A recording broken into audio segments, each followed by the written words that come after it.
Pour moi, la refondation, ça rime avec action.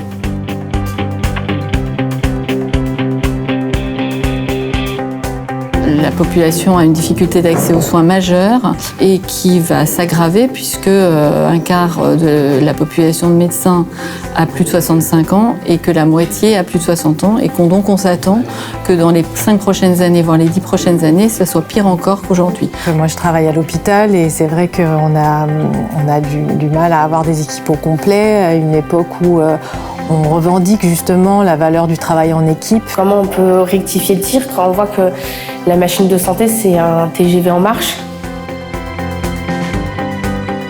Ce qui fonctionne en Seine-et-Marne, mais pas qu'en Seine-et-Marne, en Ile-de-France aussi, c'est les permanences locales d'aide à l'installation. 41% des médecins installés depuis 2019 en Seine-et-Marne sont passés par les permanences locales d'aide à l'installation et se sont effectivement installés dans le département.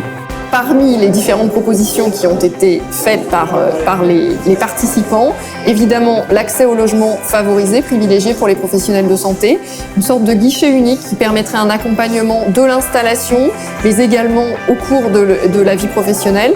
Et puis dernière proposition, c'était une facilitation pour que la pratique à l'hôpital puisse être par exemple compatible avec une pratique dans le médico-social. Il faut vraiment pouvoir accompagner les professionnels dans des carrières qui ont du sens et où on peut utiliser leurs compétences et aussi qu'eux puissent s'épanouir, quoi.